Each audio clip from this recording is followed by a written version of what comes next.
Hey everybody, welcome to GT Live. I'm your host, Brandon Jones. Your community overlord this evening will be Elyse Willems. Hi. We ain't got no codes today. We're code poor this episode, Brandon. We only had some codes, but we do have an amazing community, so if you guys want to throw some questions at our guests, they are ready to answer them. And our guests are Daniel Elyse and Seiji Tanaka from Game Over. Yes. Which sounds negative. I'm just going to put that out there. You know, it's like you're a budding game development studio, and it's like Led Zeppelin. You're just starting right out the gate. And you're like, we're done. I mean, we're just going to make this one game here. You guys have a Kickstarter, which is on its way to being funded. I got good feelings about it. Thanks, man. For a game called Failsafe, yes, which is a first-person platforming adventure game. Parkour Adventure game. We were talking about parkour just a little bit. Parkour is popular. There are definitely lots of games. Of course, Assassin's Creed, which that was built on, had a satisfying installment this year. So we're gonna talk about that game really quick, and we're playing Lego Dimensions. Mr. Kyle Bosman is pouring out pieces.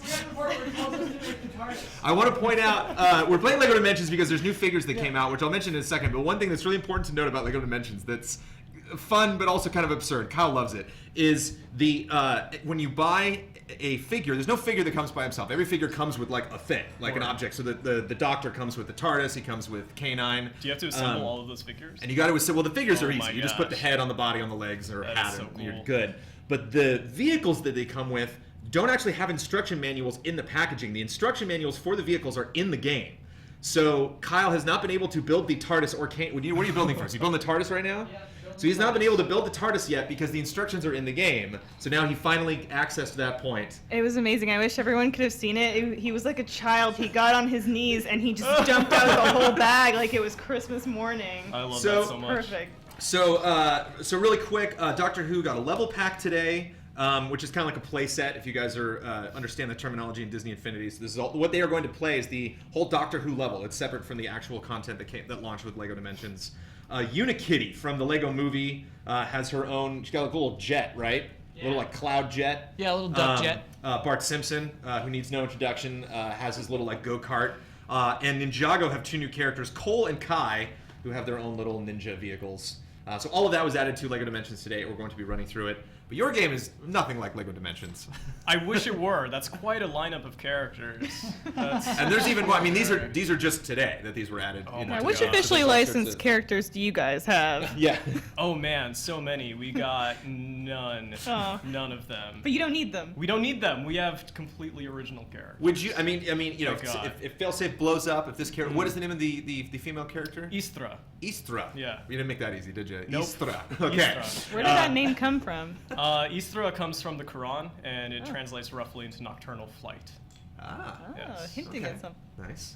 Because this is a darker game, and there's lots of flighty things happening. Definitely, and I mean, there's been so many adjustments to the character itself as game development has gone on, and it's I think it still represents the character pretty well. Voiced by Ashley Birch. Anthony is on the writing staff. He's on the writing You got team. them Birches.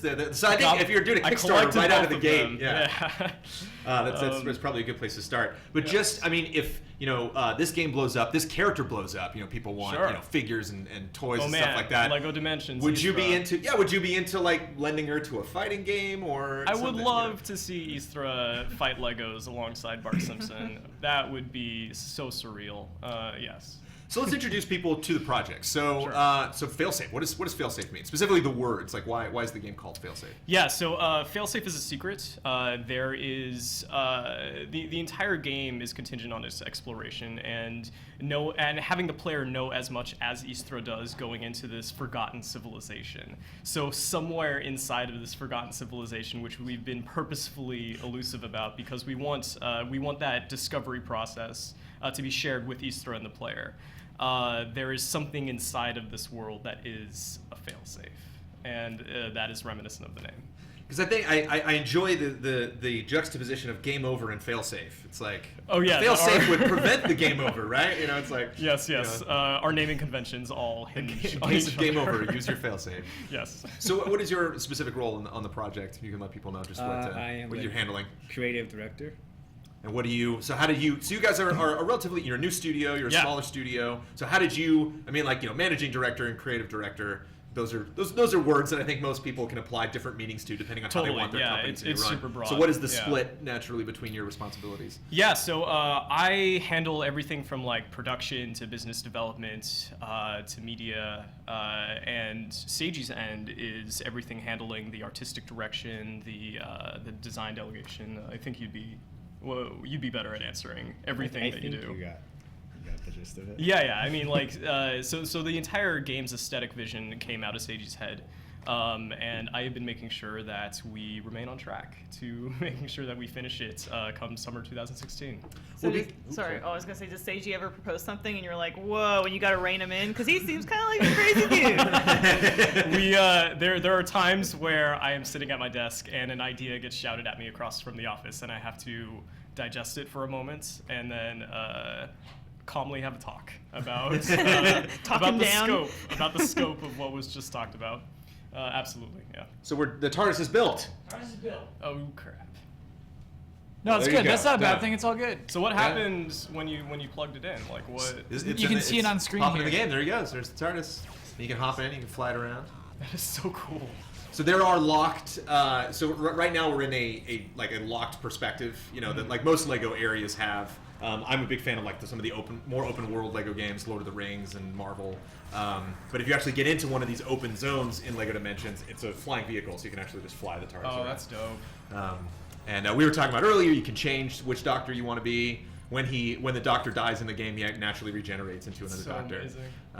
And The intro screen changes according. there was to actually there the was Doctor. an intro screen for the actual adventure that they're on. That's so rad. So there's more stuff that you have to announce, more characters probably you're going to announce, more Yes. more levels obviously we're going to see. There's going to be more trailers hopefully because I'm addicted to them. But right now it would seem like your work is probably, or the stuff that inspired you is probably most what's kind of carrying the game right now, because they go in and they see this world that that was your design. What were inspirations going into like what the world would look like?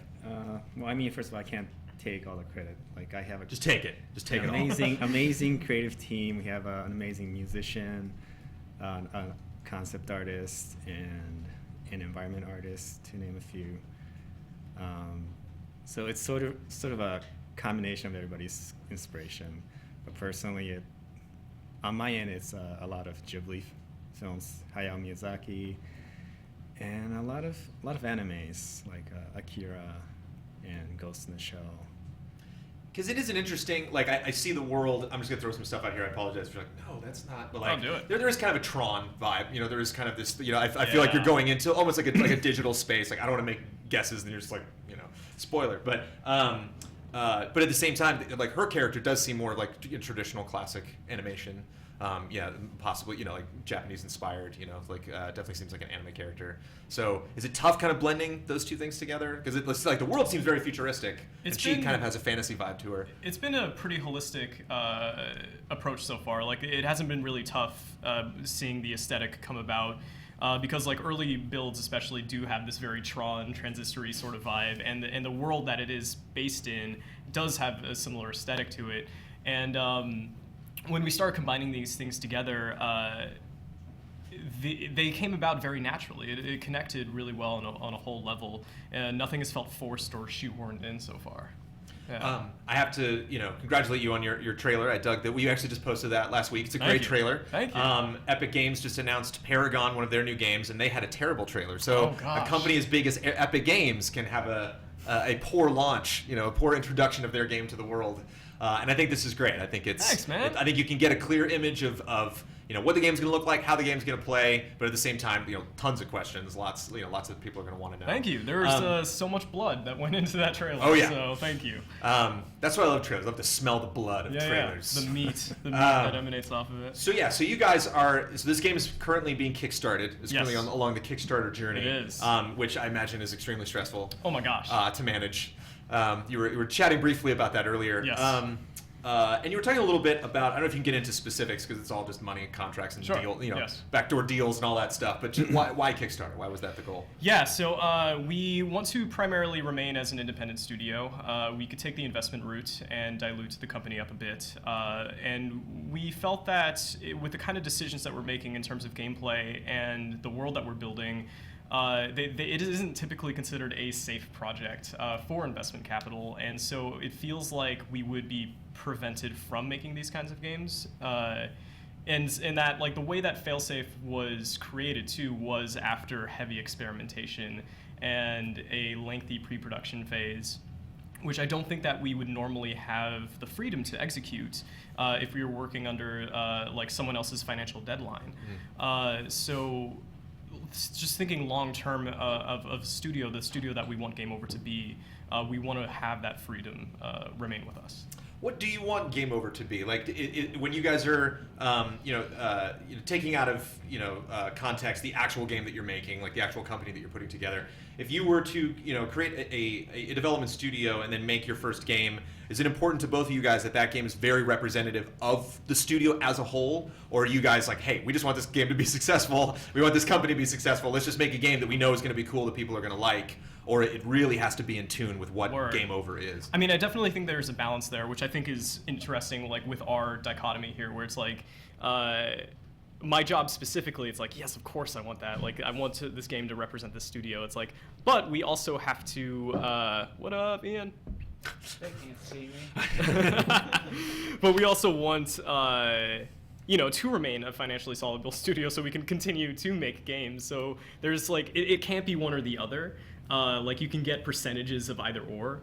What do you say to that? Like, I feel like Failsafe has definitely remained true to the spirit of like what we're doing. How do you feel? What is the spirit of Game Over? Let's figure it out right now. Let's hash this out. Mission statement. So I mean, in terms of like other studio structures that we've been like modeling ourselves after, it's like I'm really inspired by Double Fine, by Capybara Games, and the way that they've been able to build this new studio model, especially in the wake of like the independent scene, because like in the business world, like the games industry changed considerably when indie games became a financial thing. Like, you can release a game, anyone can release a game, and anyone can now make money off of that. Like, you're no longer contingent on hardware distribution or any sort of distribution rights with like your GameStops or EB Games. I don't know if EB Games still exists. And so these new studios came up where it's like it kind of filled in the gap that middle-sized game development studios left when they started crumbling because they couldn't remain competitive. And so, yeah, I feel like that's the kind of direction that Game Over is taking in its long-term vision. Is this a kind of game where you want to, would you like to franchise this? Was that like a dream, or would it be really great to just like have this game be really successful and then we can move on to a new project, a new vision? Yeah, I mean, I think that with what like us as game developers who get easily bored by like working on things for prolonged periods of time, like the development cycle that we proposed for Failsafe is only 1.5 years long. So I'm pretty sure like we're going to want to move on to other projects and try out different ideas instead of just sticking with the same thing. Like, I think that's going to be another sort of spiritual thing about Game Over, is that we want to try a bunch of stuff. We have like every game developer at the studio has like a binder just with ideas and like scrapbook aspirations. So we're gonna want to try to do things outside of Failsafe. At least you're always breaking out your binder, and I'm like, Elyse, the binder enough. The rings are opening. The papers are everywhere. A question we had from Agent 00ND was, with projects after Failsafe, do you think you'll stick to platformer parkour, or like what kind of styles of games? Like, do you guys have a genre that you'd love to develop in after Failsafe? Do you? So the tech we're developing for Failsafe is pretty sweet. pretty special, and it would be great to be able to take that DNA that we're constructing right now and apply it to something, a totally different world or gameplay context. Like, could you guys see if Failsafe is really successful, could you see yourselves taking that and making a sequel and then being like, okay, here's everything we learned that we can do better now? Potentially. Maybe getting more money. For sure, yeah. Like, and the thing with the movement tech that we've made, It's like we can easily take that movement style and apply it into a different kind of game. And with Failsafe specifically, like we did intentionally set out to make a game that wasn't violent. Like we didn't want to make a game where East Throw was just like straight stabbing people and stuff. So it's a totally non-violent game, barring the giant robot fight that happens every now and then. So it's like we have been thinking like since then. It's like, so we have a dope parkour system now. What if we did have guns? Like, what could we do with that? So yeah, like it's. If we see that people are hungry for this style of game, we can totally apply it in different ways, like even outside of Failsafe. And in terms of the writing, like Bosia, who is another part of the writing staff, writing it with Anthony Birch, he has expressed ideas that could lead to another Failsafe if the situation found itself to let us do that. First-person parkour, that ain't easy. You know, I don't think that's something that the even just like super mega AAA developers that have been doing, first-person parkour or first-person games, like, they still haven't really totally figured that out. You know, like, right. I remember where there was an era where, any kind of jumping in a first-person game was just like, oh, what are you doing? It's like, I can't see the platform. It's like, it's so much easier to like, figure out where this character is looking at a third person as opposed to first person. So that's a tough thing to do for, first game, first company. Why'd you do that to yourself? It came out of that experimentation phase. When we started off, like Failsafe was a completely different game than it is now. We started making, I came to Seiji with this concept last summer, and we started as a studio in December 2014. And I was like, let's make a spy game with super spies in the future. And so we went in this phase where we just started experimenting on mechanics. So we didn't have anything. We were a new studio. We had nothing. So it was just like, let's paper prototype some mechanical ideas and spend some time hashing them out. And then it was when Evan Hemsley, our designer programmer who's on our team now, came on board and then started messing with the movement systems and started implementing some parkour-esque movement and acrobat, because like the Istra as the character was always going to be this athletic character with acrobatics, and then he started making it to where she could grapple onto walls and bounce off of ledges and then bounce from a ledge into another platform or whatever. And we're like, oh, this is really cool. And so we kind of stumbled onto this like really awesome foundation for parkour movement systems, and we're like, we did acknowledge at the very beginning that that movement style is extremely experimental and rough to do, but we found a base for it and we decided to run with it. And that's kind of a wonderful place to be for game development, right? That like it's not like we have this really fun idea, it's just not working, but we got to get it there. Yes. As opposed to, hey, let's play around with this character, and then wow, this really fun gameplay surfaced from that. Let's refine this. And see where it goes. Yeah, I mean, like we're extremely privileged as developers to have like found ourselves in a scenario to allow ourselves to do that. And I think that Failsafe really glows as a result of it. And it also literally glows. It literally glows. There's so much bloom. Oh my gosh. There's a lot.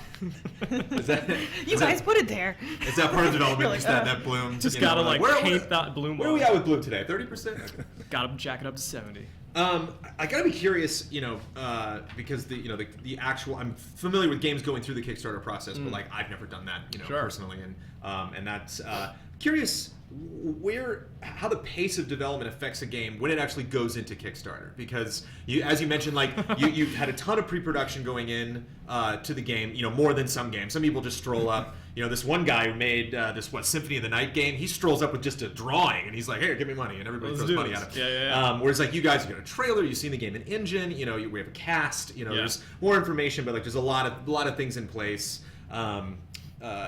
But at the same time, like we don't know if this is gonna get funded. Like you might not want to make the decision like, hey, let's just pretend like it is funded and keep going. So like, how have you adjusted to the pace? Are there things you're waiting to do before you hit that mark? I mean, like development hasn't stopped. There was definitely, especially the first couple of days, we kind of just organically stopped what we were doing in the office and tunnel visioned on the Kickstarter, because it's hard not to. Like we're all just like watching these numbers.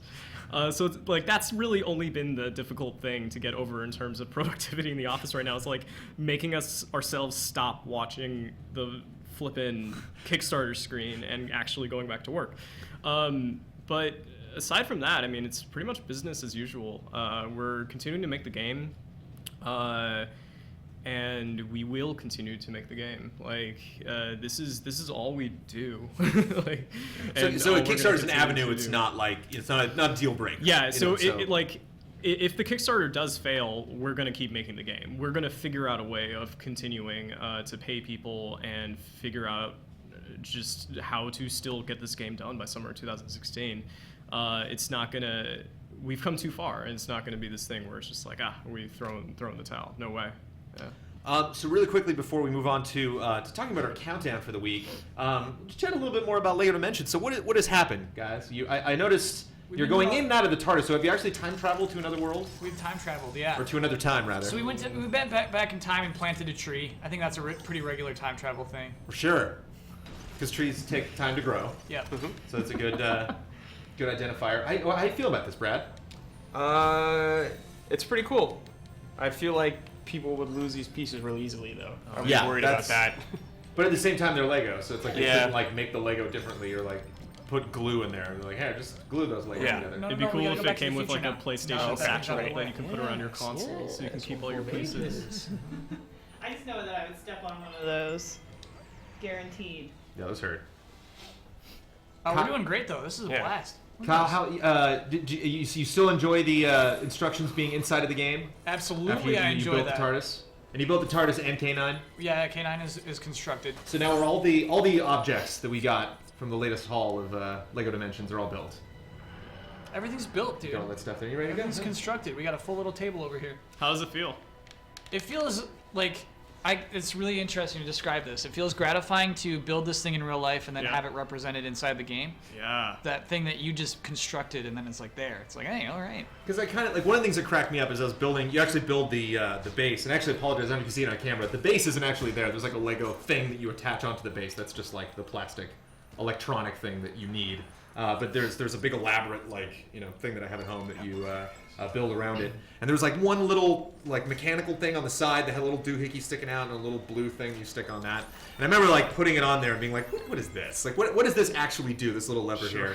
And then the thing appeared in the game and the camera was right near it and I saw that little doohickey thing on the side. It was just it is weird. That's the greatest. To kind of have that like one-to-one. So yeah, the merchandising for your game, you're not afraid to do that. If We you got could some have a- pretty adorable characters. I've been trying to sell those birches on Birch Merch Birch for merch. so long. Every time I see Ash, I'm like, we gotta get that Birch Merch off the ground. Oh man. And she acts like she likes it, but I haven't seen any mock-ups. She acts like she likes She it. won't wear the T-shirts I keep sending her that just say Birch Merch on them, Oh my which is God. an actual merchandise. I will spot. wear a Birch Merch T-shirt if Thank you send you. it to me. I will support a Birch Merch. Do you Why, guys, why don't you start that Kickstarter? yeah, Voice Merch Kickstarter. maybe we Just work start in merchandising tandem. them. Like, don't even tell them. You don't need their permission. Anthony likes having his face put on stuff, right? For sure. Who Right. doesn't? I like that. Yeah, everyone on your staff just has these big, smiling faces in your development staff, and there's Anthony. Like, ugh. Oh yeah, on the website. Yeah. Just like. It's like, what image you want to see? Like, I use this one. So let's talk countdown. So we have a segment on our show called Number 11. We talk about the top 10 that we're doing for that week. I got Mr. Kyle Bosman in the room because Kyle wants to talk about one of our games for number 11. Ian is a fan of the other game that we're going to talk about for number 11. Hi. This is one of them. Oh, Ian is also in there. You got your light on. It's Hi. much brighter in the booth today, Ian. Yeah, I had to put a new light bulb in here. It's hot. It's a bit much, honestly. It looks okay on camera. In real life, it's like daytime in here. Well, you're warm enough in there as it is. Yeah. So now you're just like, it's like how they keep French fries warm at McDonald's. They just like put you in there. Yeah, they put a TriCaster next to them. Right. It's expensive, but Yeah. those fries are delicious. Yeah. This is actually the reason we did the top 10 sewers because our fans really, really wanted us to do top 10 sewers. All right. And we could only say no for like So half long. a year. And Right, we were like, yeah. all right, finally buckled. But every now and then our community comes up with really good suggestions, and they came up with one top 10 sevens. So you guys are making a game. Yeah. So say you make Failsafe. Failsafe comes out. You're really holding out for that game trailers review. Game trailers review comes out 7. Are you bummed? Is everyone 7? 7. I think What's a 7 to you?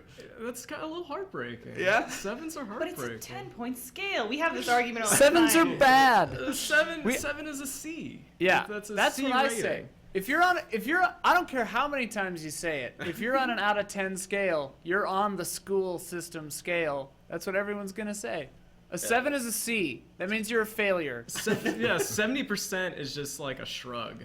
Like, Yeah. that reads as a shrug to me. When we said 7s, we meant like could be a 7.1, a 7.2. It's Right. like within the range. So a lot of the games that are on this list, some are I was like just a curious. I just want to get 7.8. that emotional draw because I think that's why it comes up a lot because like I've given games something in the 7 range that like I would recommend. I think I think the main thing for me with 7s is you're starting getting into the category of you should probably know what you're getting into with this game. Because it's a good game. Like there are really good things in there, Word. but depending on what type of player you are, you may not dig it. Whereas anything 8 or above, it's like give it a shot. Like this game's just great. You should check it out. Yeah, like, so if you you're- have like a universal gamer system that your 7 right. is Yeah. So derived from. like then that's when I'd kind of have to ask questions about the person to know like okay yeah. this this might not fit in there. So point being, there's lots of good things to say about 7s, and we did our top 10 7s. We went back through the Game Trailers review library, added up all the games that we'd give 7.0 to 7.9. And because those scores were decided by one person, we all, collaborated as a group and picked the 7s that we liked. But unfortunately, Soma did not make the list, which I feel bad because I was the one who gave it a 7.8. Kyle, would you like to say the game that you enjoyed? That we gave a 7? Do you remember the actual score that we gave this game? It was a low. This one's a low 7. It's not one of the higher 7s. What was the game, Kyle? Everyone, I tried to fight hard to get this on the list. I couldn't do it. A game called Sonic Unleashed. This is a Sonic game in which, yeah, sure, you're a werehog for some of it, but you're also Sonic the Hedgehog in some of the best Sonic the Hedgehog levels that have ever existed. People always forget there's hub worlds. People say half that game is good. No, 2/3 of that game is good because there's a hub world. Great hub worlds. You're traveling around the world. You're globe-trotting. There's a god. The god that created everything is like a little flying imp that hangs out with you. Like the story is heavy, and it's just a blast. Well, you didn't say any of that in the countdown meeting. I did. I tried so hard. Yeah, He tried. seriously. We shut it down. Kyle never really asserts his opinions too heavily in the. Oh, my god! the old review graphics. This is the Oh, old it's so review good. graphic. I just grabbed the. Man. I did not know that. Well, that's funny because I grabbed the review and I just took the end, the top and the bottom off of it. But we used to have Yeah. those transitions. Those We used to have a hilarious. different division. This is an old school GT review. So That we was would, a dumb score stories way to separately and review gameplay games. separately. Never thought I would hear the word werehog. There it is. There it is. Hang out here Now for you like can't 20 unhear minutes. it. It just Yeah. happened. It comes up at least once in every episode. So Kyle, we've said some negative things on this show, on countdowns, on other works that we've done at Game Trailers about Sonic the Hedgehog. This is a good thing. We're saying good things about Sonic right now. This is a game that you like, that was made, that Sonic is in. Is this what you want from Sonic? If there was a new Sonic game coming, would you say make it more like Sonic Unleashed? Yeah, I mean, we don't have to turn into a werehog for sure. We don't. That doesn't have to be an aspect of it. But oh man, just like being Sonic, exploring the world, having hub worlds, having crazy fast speed levels. It's like the best. The best. The best on the console, the best just the best in general. The best Sonic game on the Wii. I'll say it. The best Sonic game anywhere. That's not a Wii Whoa. game. Whoa. Yeah, Just one person, The opinions of Cal Bosman do not necessarily do not reflect the opinions of Game Trailers, nor myself, nor KQ Live, nor Game Over. It's the best Sonic game. It's like the most consistent. It's Just stop it, Kyle. Okay. Kyle, just stop. Kyle's a 7 on the drunkenness scale. Right? Yeah, exactly. Soma was another game that maybe I should explain myself. I'm the one that gave it a 7.8. You really you said some really kind things about Soma. You actually used a very interesting adjective before we started the show What did I say? about Soma. I can't remember. Man, well, like I It wasn't like beautiful, but it it was has something like. pamphlets. You can pick up the pamphlets. This is true. pamphlet it has, physics. Yeah, big it just pamphlet has like so game. many great knickknacks inside of it, and I think that like it's developed by the Chinese Room, right? Is that correct? No, No? frictional games. Frictional. Oh, Yeah. man, why did I think Chinese Room? Because Chinese Um, Room worked on Amnesia 2 with frictional games. Okay, that's Ah. where my lines got crossed. But there's like really delightful attention to detail that is inside of that game. Like things that you don't need to pay attention to, which I love, like pillows being floppy, and like it's amazing when that happens. I think the greatest thing for me about Soma was the story. There's not a lot of games. Like when a game has a heavy story, you finish the game and then you think about that game's story. But then this game's story made me think about all sorts of other crazy stuff. Nice to get my name in there. Yeah, I got You stinker. this episode. You stinker, and Brandon. edited by Brandon Jones. But there's just lots of really deep concepts going on here. Lots of stuff that as a society we're gonna have to deal with, because we are going to, in our lifetimes, unless I get hit by a bus, walking out of the building today, like we're gonna talk to robots, we're gonna have artificial intelligence, we're gonna Challenge have accepted. what? Yeah, exactly. I'm leaving after Ian. It's official. No, that'll give me time to get to I know my I'd have to leave bus. first. Yeah, okay, Yeah. I'd have to leave first. Keep an eye on Ian after the show, will you? Elyse, I appreciate it. And the story really unfolds in kind of a disturbing way. Very disturbing. piece Oh yeah, this game together wants to mess you up each big part. time. I've only played about half of it, but I really liked what I intend to finish it. I really like this game. But yeah, it like what she was saying, like it is really cool how the information is doled out. Like, cause I was like, okay, I'm pretty sure this is what's happening here. And then you find out like what that is, and I'm like, oh, okay. But like, I wish I was freaking out more. But like, yeah, it's cool. And I when like you this start to game. learn all the world events surrounding your situation. Yeah. Within the game. Yeah, it's a lot of high concept, because you think it's just like, ooh, spooky water thing, but then you're like, oh, this is sci-fi as hell. It's cool. It's got a great attitude. There's some really fun conversations that you have with some of the characters in the game. There's some of your pamphlets there, Daniel. Yeah.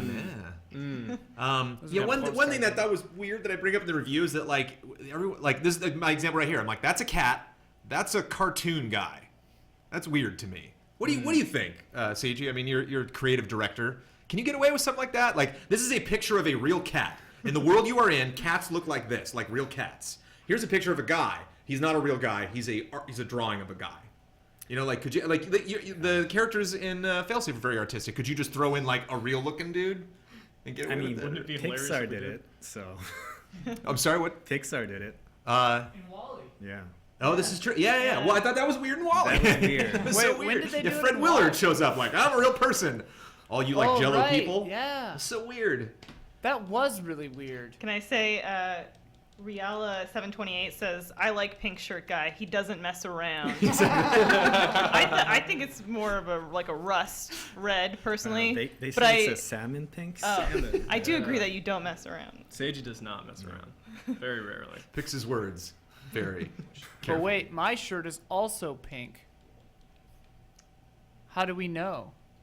Can we? How do ask we for know your shirt's clarification? pink, or how do we know? Which Who they're of talking us doesn't mess around? Which of I us? think we know.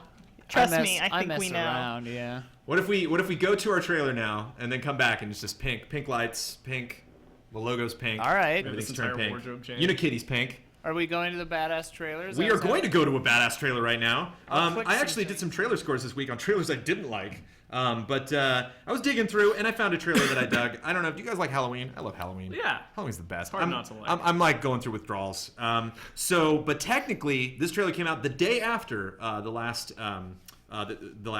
cycle of GT Live. So this was released last Thursday before Halloween.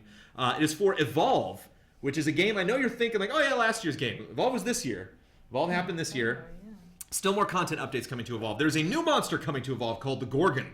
And they released a very spooky trailer of all of the trailers that were released last week and this week. This is my favorite. It is badass. It is The Gorgon Cometh for Evolve. Check it out.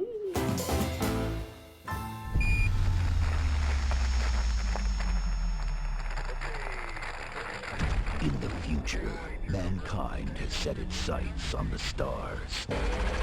In pursuit of resources, in pursuit of profit. The world of Sheer and the far arm of the galaxy had plenty of both. But let's be honest, we were never any good at sharing the planet.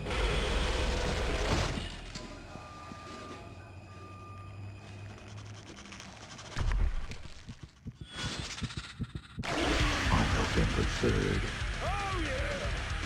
bust out the heavy artillery. She's clever.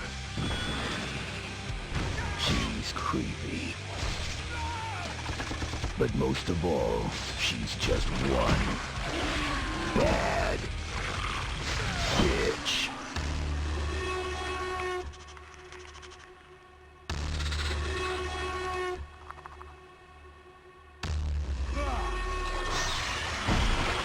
The Gorgon cometh.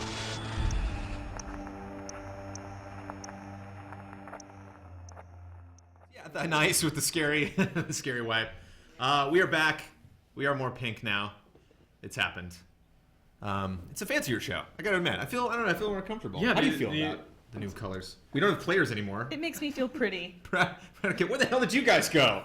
You don't get to just leave. Ghost couch. The best trailer's over. Okay. Look at that empty. Look at depressingly empty couch right there. Get back to your couch. Gotta get your drink. Whoever Game deserves better than servant. this, man. You just up and leave. So let's get back to talking about your game. So, so you were talking a little bit about, you had the idea, you brought it to Seiji, and you guys kind of went from there. Do you guys have is there a right or wrong way to develop a game? I mean, like where you had that idea, but where did that idea come from? Like what is the absolute genesis, the beginning of game development for you guys? I mean, that's you. oh, geez. Just passes it off. That's you. Well, like to answer the question about there being a right or wrong way, no way. There's no way. It's such an early art form still. Like it's still figuring itself out. So like, I mean, there are definitely like methods, and I think that the producer side of me is going to talk about this. Like we started off with this like Scrum-ish kind of development style at the beginning, and I was like trying really hard to like add some degree of structure to it, to the development cycle, and to really make sure that people's time was being spent properly on like feature X, and we got rid of that so fast. I mean, like it didn't get rid of necessarily, but like it was amazing how Game Over as a studio just took that model and then chewed it up and then turned it into something completely different that accommodated the studio itself. And so like we invented our own development style that was born out of how each individual developer like works with each other and how those interpersonal dynamics work, and then development came from that. Yeah. You mentioned some of your, Capybara and Double Fine. Yeah. Do you know people that work there? Have you ever kind of experienced how those companies work? I've like met a few in passing. I don't have any personal basis or anything. So all of my research that I did on like studio structures and stuff previous, and like my aspirations and stuff, aren't really based in a personal relationship. And I don't know how their development cycles work, but the independent developers and small teams that I've spoken to have very similar stories about how kind of organic their development style is. And I think that if there are any like new developers starting out or new studios that are starting out, I think that would be my advice in some ways, that like try not to force a structure, like let the structure come to you. So I have a question for you, Seiji. So you have a gorgeous female character. She's got very long hair flowing behind her. I'm sure it's like... It's a scarf. Oh, it's a scarf, sorry. Yeah. Oh. No, yeah, she's got short hair. She's got short hair. That's right. No, we just showed And a footage gorgeous of that earlier. scarf. She does have short hair. That's true. Beautiful scarf. She's got, gorgeous scarf.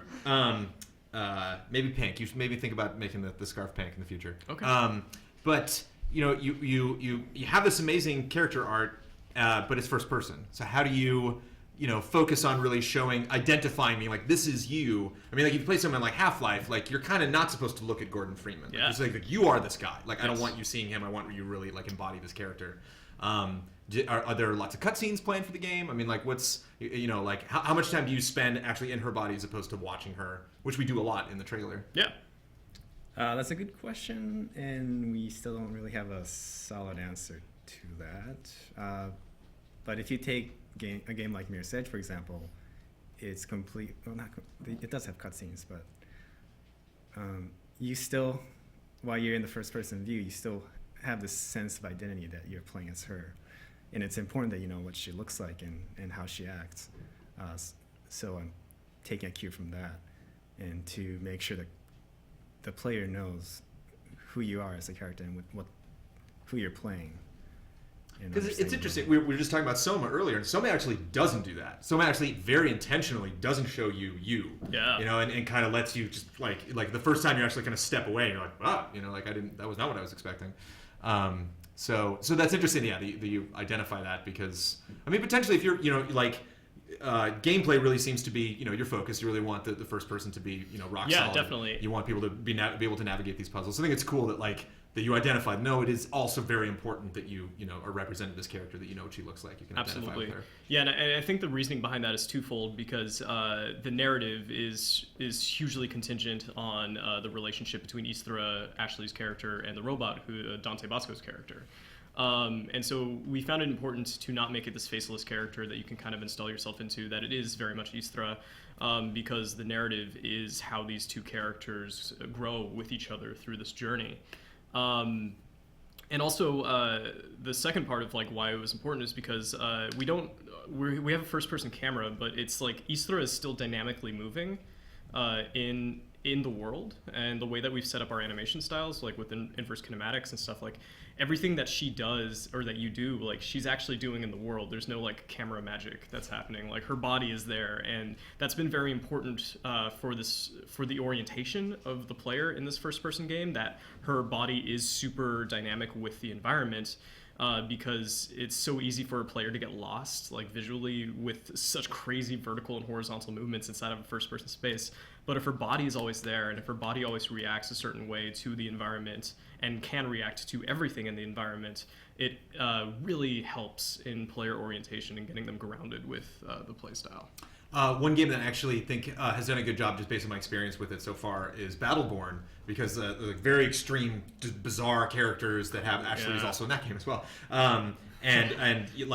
So some of them will just have the traditional gun up, and some will they'll shoot with their hands, or some all their spells are all different crazy things. Characters will have cloaks that if they're falling, the cloak will come up in camera and you actually see it. Yeah, so it feels a lot more that this is just the way the character animates. Here are where your eyeballs are, so you're going to see it all. You know, exactly. So some characters are very obstructed, but it's kind of cool to see their hands actually doing the motion every time. Yeah, definitely. Did you like Battleborn? Are you excited for it? I've dug it. I actually, we have huge Blizzard fans. We have a huge Blizzard fan on the couch there, and Mr. Brad Ellis. So Overwatch, I think, is kind of winning out as far as people being excited. I see. I actually just finally played multiplayer, and I told the devs, I was like, single player does not sell this game, guys. It's fun, and the script is great because it's it's Gearbox, and they're fun. They bring a lot of weight to their characters, and they have a way to make this huge massive robot you're fighting actually give him a fun personality and a weird quirky dialogue and stuff.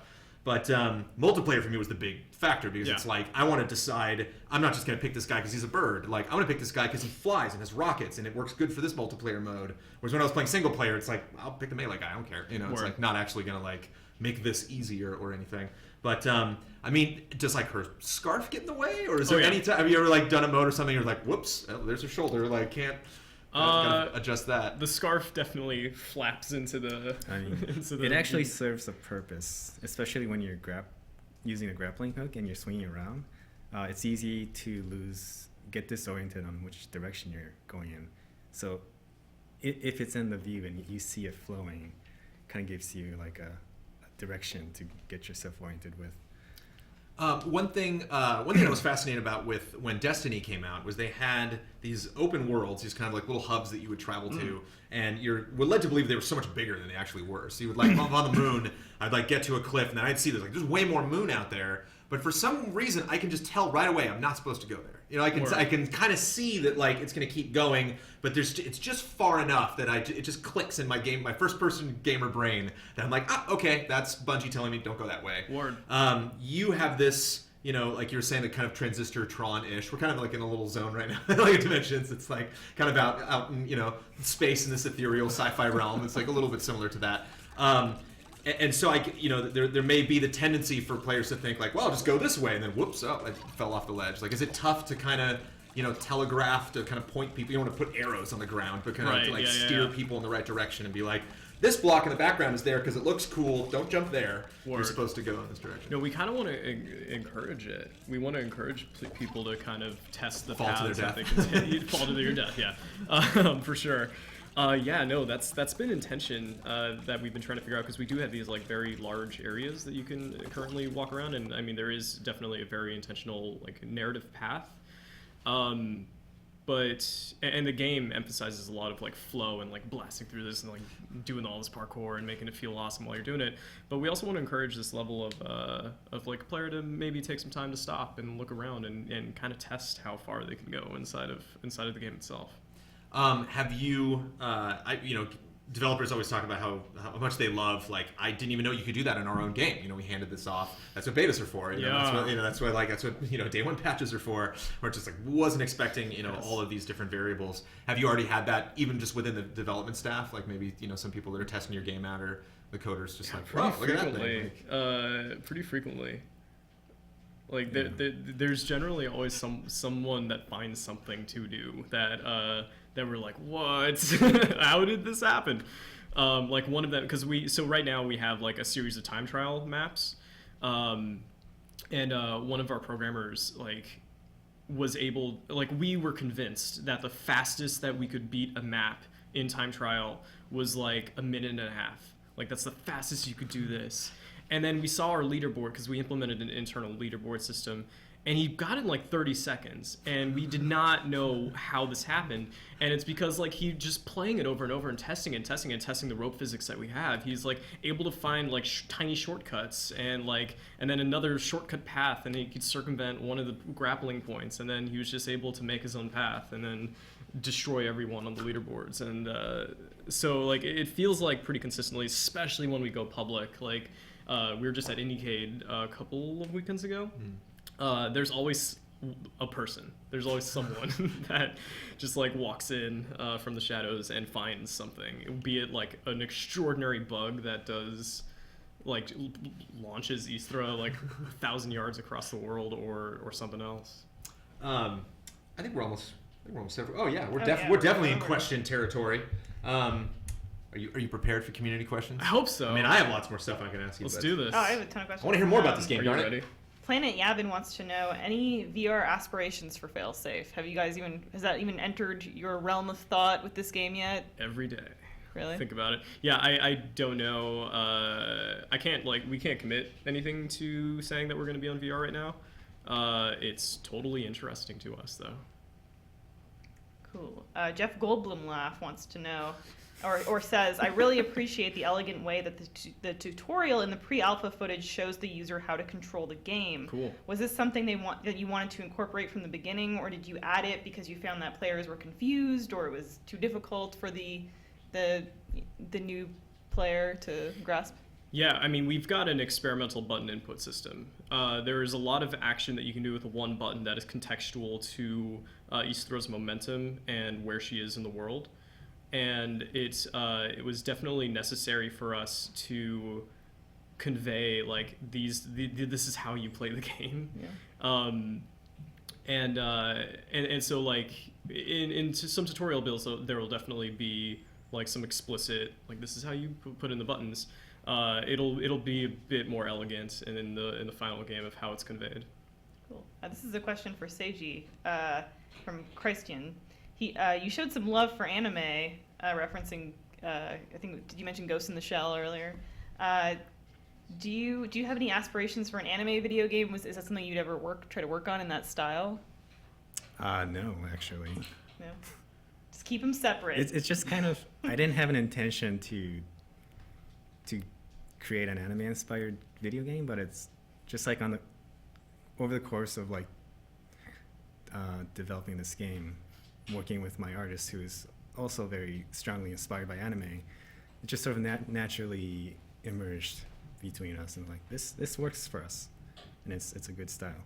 Cool. Just to expound upon that, I mean, do you prefer to do that? As, we kind of talked about a little bit with gameplay, but less I have this very specific type of vision. I want us to meet that, versus let's just kind of explore and see where we go. And then when we're done, if we look back and go, yeah, I guess that's anime. I wasn't really thinking about it at the time. Do you prefer that? Just the kind of open, right, organic, freedom? Yeah. I do definitely have certain this is what I want to see, but usually bouncing off of other people, something better comes up, and it's better to just roll with that. Kayugi wants to know, when I think of parkour, I think of being able to take multiple different routes. And so my question is, will it be open world, or will it be set stages or levels? Yeah, open world is a tricky thing to define it as. It's not open world. Definitely not open world. Not open world. But like within levels, there are multiple paths. So like each level that you're progressing through, and a level is kind of like a section of this civilization that you're just progressing through. And there will be multiple paths to take. So yes, we want to encourage the player to explore and find what is fun for them. Cool. So when you create a level, do you think, okay, here's the easier pathway, and then here's the pathway that I hope someone will take? That is like totally intention, yeah. Really? Like we have an easier path because we're also thinking that like with our movement mechanics, you can totally go easy mode with it and just breeze through something, but it leaves the door open for some really complex maneuvers, especially with the physics-based rope that we have, and you can like spin yourself around and then launch yourself in a direction, which is a bit more of a like I guess advanced player. I don't want to say advanced player tactic. I don't know.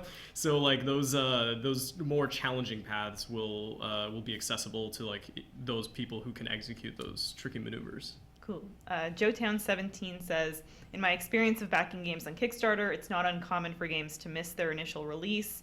Sometimes being years late, it's made me reluctant to back video games on Kickstarter. How important is it to you to finish your game by your initial release date goal? And like, what do you do to stay on track? How are you planning that? It's my entire job. Not entire. It's a big part of my job. So like, I think that this is it adds to Seiji and I's work relationship where it's like. He gets to remain totally focused on the creation and of this game, and I get to focus then on like while I get to focus on like the creative aspects of the game and see that happen, and it's a really beautiful process to witness, really.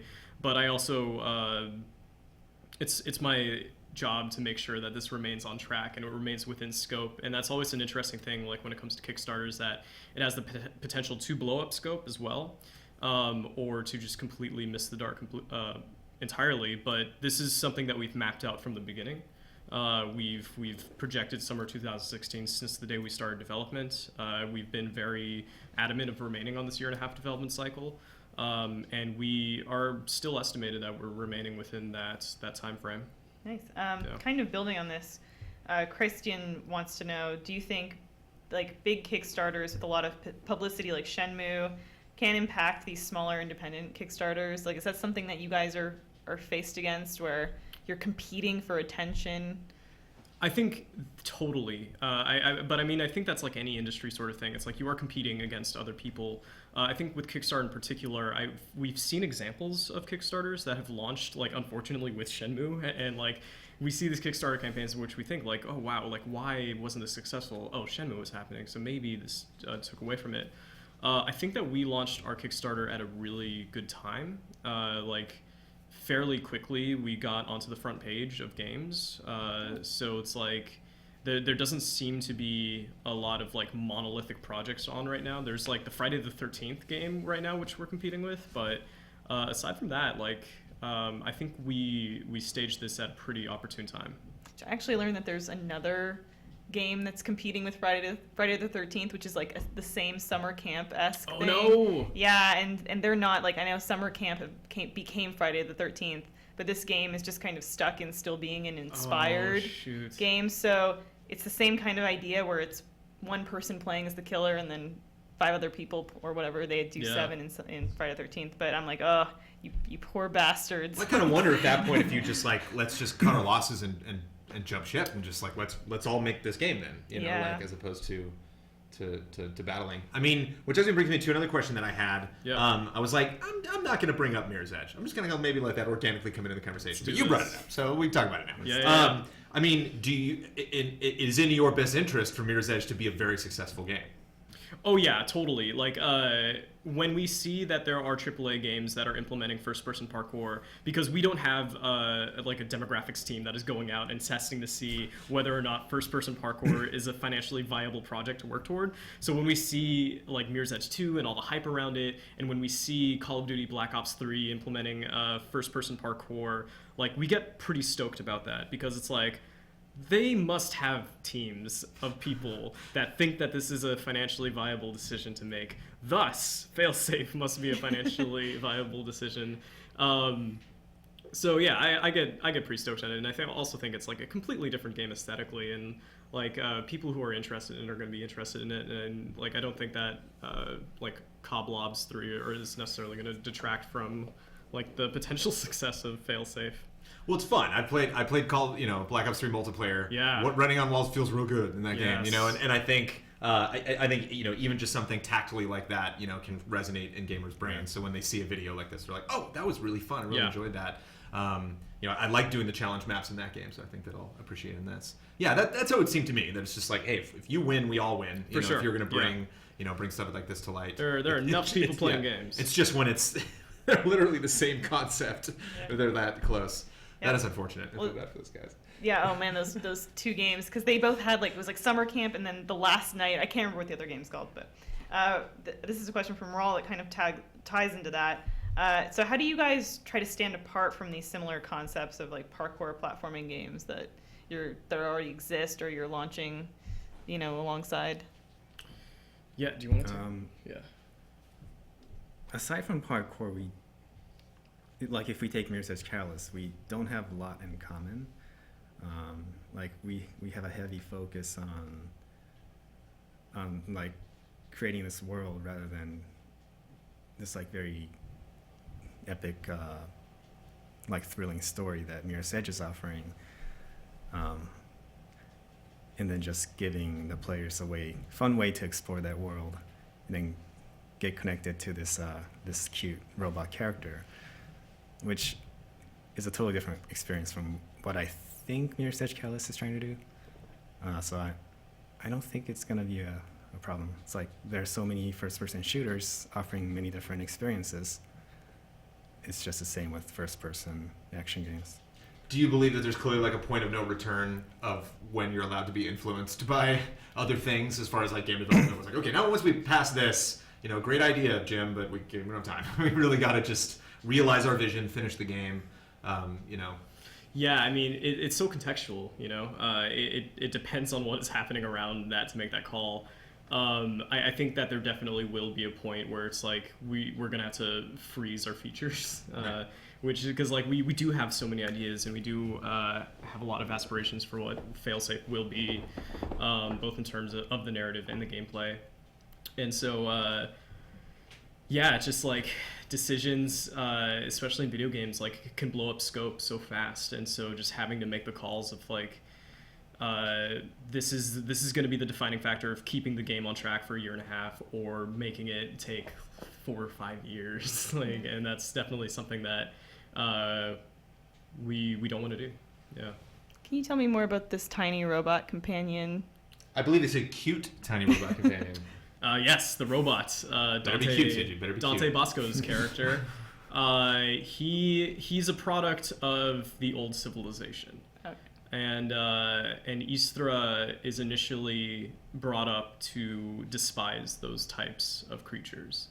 And so the characters initially are very tentative of one another.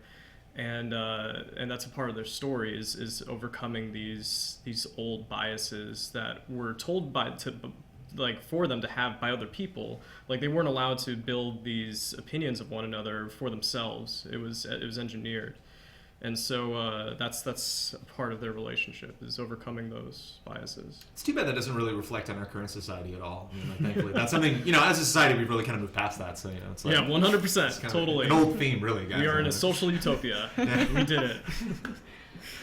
This is from Spud1231. Have either of you ever played Paper Mario at the Thousand-Year Door?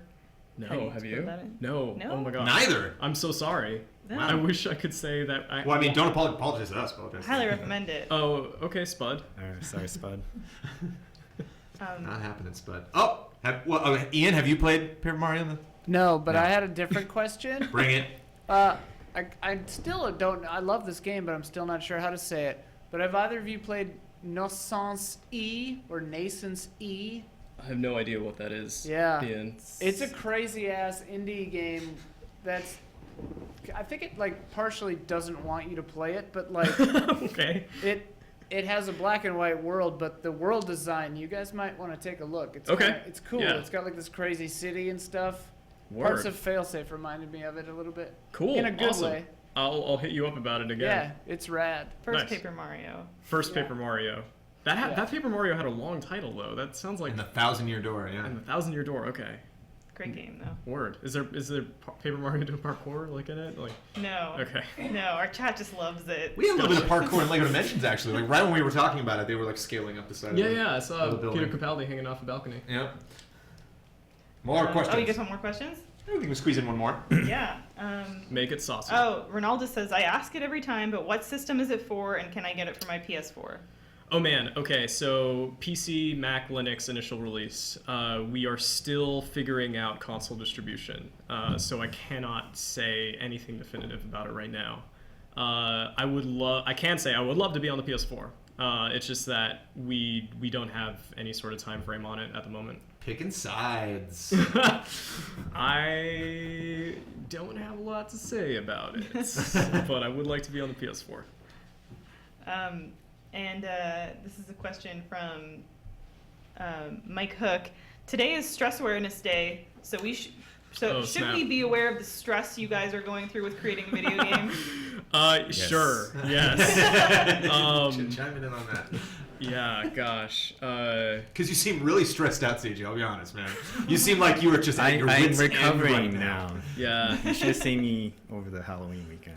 Yeah, the weekend when like Seiji was putting the final touches on the trailer, it's just like I'd basically walk into a room, like lean over the table and stare Seiji in the face and be like, the entire success of this is on your shoulders, and then leave dramatically. And I would do that about every 15 minutes. And so Like Leslie Nielsen in Airplane. We're all counting on you. yeah, don't freak out, but like this is what's happening. And so I did that for about 48 hours, Yeah. and Seiji hasn't actually slept since. So Well, it doesn't show because someone in our chat says that he reminds them of a handsome, employed Kojima. holy shit, he is a handsome employed Kojima. That's amazing. Awesome. You are those things. Kojima's slightly handsome. I mean, he's not, Handsome / employed Kojima. I wouldn't I say- didn't write it.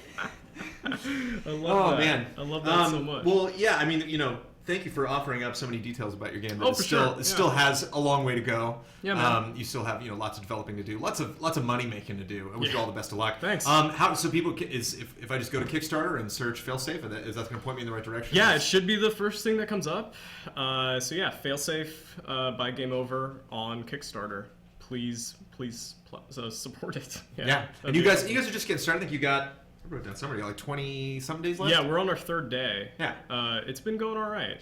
We've got a lot of backers, a lot of press. It's been a lot of fun. Yeah, it's been good.